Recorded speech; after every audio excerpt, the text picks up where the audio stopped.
Le renard vipère, un jeu de cartes inspiré du célèbre jeu de Colo ou le renard vipère.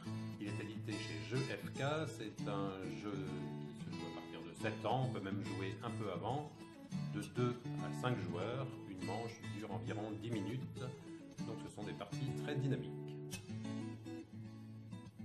On trouve dans le jeu 12 cartes renard, 12 cartes poule, 12 cartes vipère. On trouve également 4 cartes renard mange poule avec la petite assiette située en haut, 4 cartes poule mange vipère et 4 cartes vipère mange renard, c'est bien connu. On trouve également, pour se protéger, une carte abri de chaque, donc un poulailler pour protéger ses poules, le caillou pour protéger ses vipères, la forêt pour protéger ses renards. Alors on démarre une partie à 3 joueurs, là on a Pauline, Dorian et Loris. On a distribué 6 cartes à chaque joueur et il y a une pioche au milieu. C'est Pauline qui démarre, elle regarde ses cartes, mettons-nous à sa place, et elle découvre donc 3 renards, une poule, une carte vipère mange renard et une carte poule mange vipère. Alors pour démarrer une série, il faut poser au moins 2 cartes d'un même animal. Donc Pauline peut démarrer une série de renards. Elle les pose devant elle. Elle ne peut rien faire d'autre pour le moment et elle repioche pour avoir à nouveau 6 cartes en main. La main passe au joueur suivant. On va poser les cartes de Pauline, on va prendre celle de Dorian. Dorian, qu'a-t-il dans son jeu? Il a 4 poules, donc il va déjà en mettre une, 2. Il n'est pas obligé de les jouer toutes, mais il a envie de les jouer toutes. Ça lui fait 4 points pour le moment. On verra bien ce qui se passe après. Alors, il a une carte vipère mange renard dans son jeu.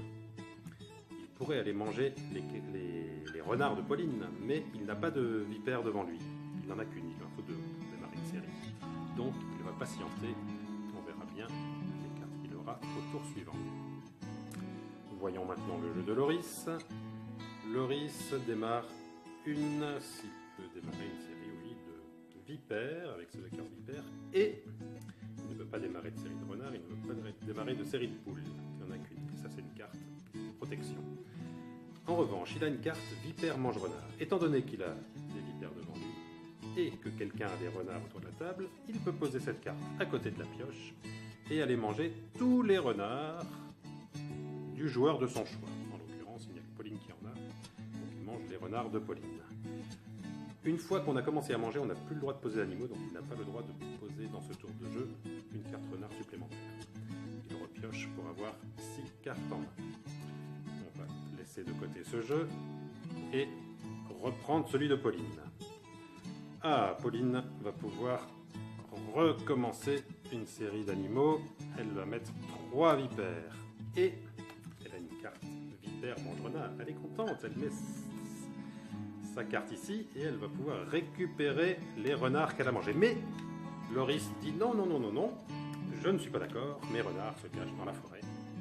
Et il sort cette carte à ce moment-là. Ces 3 renards sont protégés jusqu'à la fin de la manche. Pas les suivants, mais ceux-ci sont protégés. Loris repioche une carte pour en avoir de nouveau 6, comme il en a perdu une. Pauline repioche 4 cartes pour en avoir 6. Et son tour s'arrête automatiquement. Dès que quelqu'un a opposé un abri, le tour s'arrête, la main passe. C'est maintenant à Dorian de jouer. Dorian joue deux vipères. On va dire qu'il va garder ces 2 autres vipères pour le coup suivant peut-être. Et le voilà. Ah non, ça il ne peut pas jouer puisque les renards sont dans la forêt. Il ne veut pas aller les manger. Alors on joue ainsi. Si on veut jouer plusieurs cartes mangeailles de suite, on peut jouer plusieurs cartes mangeailles de suite. Et une fois que toutes les cartes ont été distribuées, dès qu'un joueur n'a plus de carte en main, ça stoppe le jeu, ça stoppe la manche, et on compte 1 point par carte qu'on a devant soi. Donc si, admettons que la manche s'arrête ici, Dorian aurait 6 points, Loris aurait 5 points, et la pauvre Pauline n'aurait que 3 points.